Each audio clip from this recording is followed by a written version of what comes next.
Hi, welcome to Rock and Metal Invasion. My name is Steve. Today I thought I'd do something a little bit different. As you can see, I'm just in my kitchen here. And I'm just going to show you some records I have in my collection, show you how much I paid for them, and for some of them, show you how, what they're sort of selling for on Discogs now. Because basically what happened, I got rid of all my records in the early 2000s, about 2002, believe it or not. I just put them all in the bin. Can you believe that? I was moving cities, actually moving to another country, and I didn't want to have to take too much stuff with me. And I had quite a few records, nothing like the amount of records I have now, but a lot of records. And it just seemed like in 2002, records just didn't have much value. It wasn't that I didn't like them or didn't like playing them, but I thought, what's the point in trying to get rid of these? Who's going to actually want them? So I got rid of them, and I had like Dio in there, Wasp, lots of great 80s and early 90s hard rock and metal, and just put it in the bin, which is crazy to think about now. But anyway, so then around 2008, 2009, I thought it'd be nice to have a few more, get back into getting a few records, a thousand odd, whatever it is now later. But so I started buying some, and because I started buying about 2009, 2010, some of the records I bought I got for what would be now an amazing deal.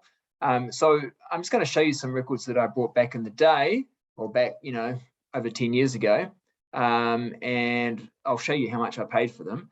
And for some of them, I'll show you how much they're selling for in Discogs now. And I'm sure a lot of you probably already have some records that you bought a few years ago and that you see on Discogs now are worth quite a lot more. Or maybe you had them, you've had them for quite a few years now. You bought them maybe back in the 80s and 90s, and you've kept them. Great move, because maybe now they're worth quite a bit of money. And you've also had what's great is you didn't pay much for them, right? And they're now worth more, and you've also been able to play them and enjoy them over the last few years. So I'm going to show you some records. So I'm going to show, this is Badlands. Great album, top 10 album. For me, I would say, of all time, like it would be in my top 10, I reckon. Not that I've made a top 10, but I just think it's just such a classic album. This is also, might be in the top 10 as well, it'd be up there. Sabotage, Gutter Ballet, there, my, easily for me, their best album.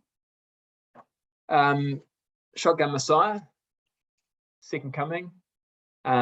This is when they switched vocalist, and Tim Skold became vocalist, and I love his solo work that he's done as well. But this is when he became the vocalist. So Second Coming, but this is still doing the sort of hair metal kind of stuff. Trickster, here, their second album. So quite a few of these came out early 90s, and that's why their value is kind of a little bit higher than some of those ones that came out in the mid and late 80s, because there were less of them pressings on vinyl. This is more the CD time, so you can get these albums on CD, but not so much on vinyl. So this is another example of that. Steelheart, Tangled in Rains. I've showed this on my channel before. This one's not easy to get. Brittany Fox, bad new vocalist for this album. It's their third album. Bite Down Hard.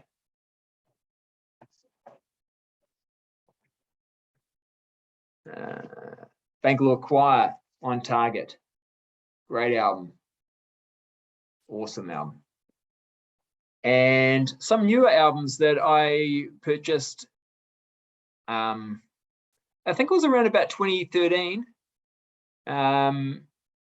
I noticed some of the newer bands were when they were putting out records, or they were also reissuing some of their albums on vinyl. So Evanescence did it in 2013. This is the 10th anniversary of this album. So colored vinyl. So this is one from 2013, and Dear Agony by Breaking Benjamin. This is a 2009 album, but I don't think it came out on vinyl until later on. And as you're about to see, very difficult to get now.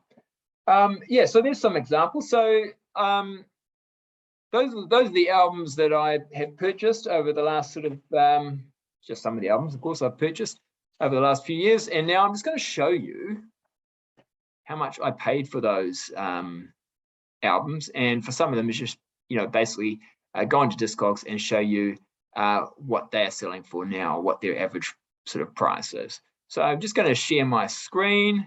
Bear with me. Hopefully this will work. I'll just click what I need to share. Okay. So there we go. Okay. All right. So I'm going to go to this screen first. So this is actually an invoice from a website called MusicStack. I used to use MusicStack when I was first starting to buy records. So this is 30th of April 2009.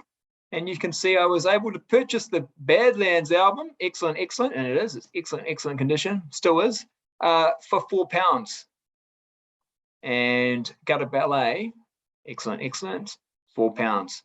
Now, I'm not going to show you their average price on Discogs, but yeah, definitely you wouldn't be able to buy that for £4 these days, quite a lot more. Right, next one I'm going to show you is, again, it's MusicStack, and this is 26th of July 2009. Now, I did quite a big order here. I really got excited about getting some records. Initially, when I was getting into buying records, I thought, I'll just get the ones I really like. And then I just thought, I'm just going to get anything that's, hard rock or metal, basically. Stuff I did like, but I got less picky. So yeah, and there's ones I really do like in here. So the Steelheart album. Here's the Shotgun Messiah album, Second Coming. I got that for £6. And I'm about to show you on Discogs that is quite a bargain when you look at today's price for that album. Stage Dolls, there's a 7-inch there from Deer. Lee Aaron's actually Call of the Wild, probably not worth that much more than £4. Again, it depends on when these albums came out and how many pressings of them, so it's quite easy to kind of, I guess, get hold of Call of the Wild. There was quite a number of copies of that pressed, while Shotgun Messiah, Second Coming, not so much. And the Skid Row, debut Skid Row album for just £5, and that's definitely not an album you can get for £5 these days. So there's just a bit of a selection there. Living in New Zealand, I would often do that because the shipping was quite expensive. You can see the total was £38, but I spent £21 on shipping. So shipping's expensive living all the way down here in New Zealand. So it's often better for me to do a big order, get more than one record. So if I now go over to Discogs, you can see here, this is the Shotgun Messiah Second Coming album that I purchased, released in 1991, Roadrunner Records, and there's only one for sale, and it's £355. That's quite a big increase from the £6 that I paid for it. It's interesting that the lowest is £56. I'm assuming these lowest, median, and highest are maybe only from the last couple of years, because obviously I paid £6 for it, so it's not including my £6 on there as the lowest.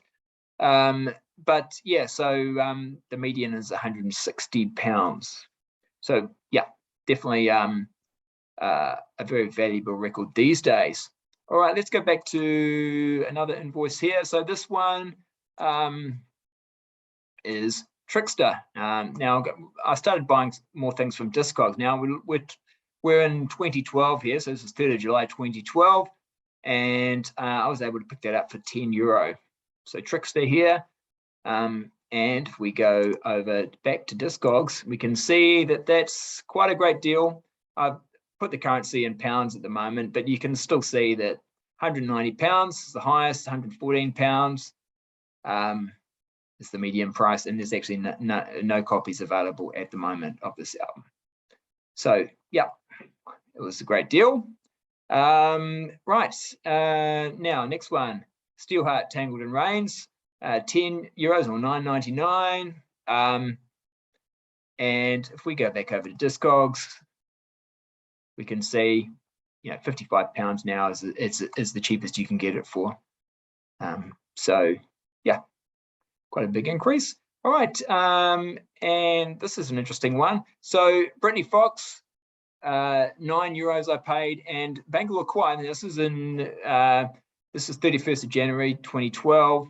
I probably thought I'm paying a bit of money here, €20, but compared to what it sells for these days, that is not a lot of money at all. So if we go back over to Discogs, Brittany Fox, median price is about £160. Yeah, highest is £338, and there's no copies for sale. And Bangalore Choir is the same thing. There's actually no copies for sale. Highest is £212 and median £75. So we go back to my invoice here, €9 and €20. Pretty good deal, wasn't it? All right, just one more to show. This is it's going back to MusicStack, and this is 1st of June 2013. So I was still using MusicStack at this time a little bit, and buying some more modern rock stuff. So this is Pop Evil Onyx. I actually paid $20 for that, which is pretty sort of, I guess, a similar sort of price to now. Breaking Benjamin, Dear Agony, $16.39. Evanescence, the 10th anniversary, that was super cheap, wasn't it? $12.79 compared to the other ones. And if we go over to Discogs, they actually, although I paid a bit of money, good investment, especially on the Breaking Benjamin, because that's now median price of £160. There's usually no copies for sale as well, so it's very hard to get. And the Evanescence has been reissued again since then, but this particular copy, this 10th anniversary one, has a medium of about £76, highest of 106. So yeah, so even those, it's not just the 80s and early 90s hard rock metal bands that are increasing in value. It's also some of the newer bands as well. All right, so yeah, just thought it'd be interesting to show you how vinyl has increased over the last sort of 10, 12 years, and certain albums in particular are really just worth what some might say crazy money. But if you really want it and you need it in your collection, obviously some people are willing to pay that much money for it. All right, hope you enjoyed that. Hope you found that interesting, and I'll catch you later. See ya.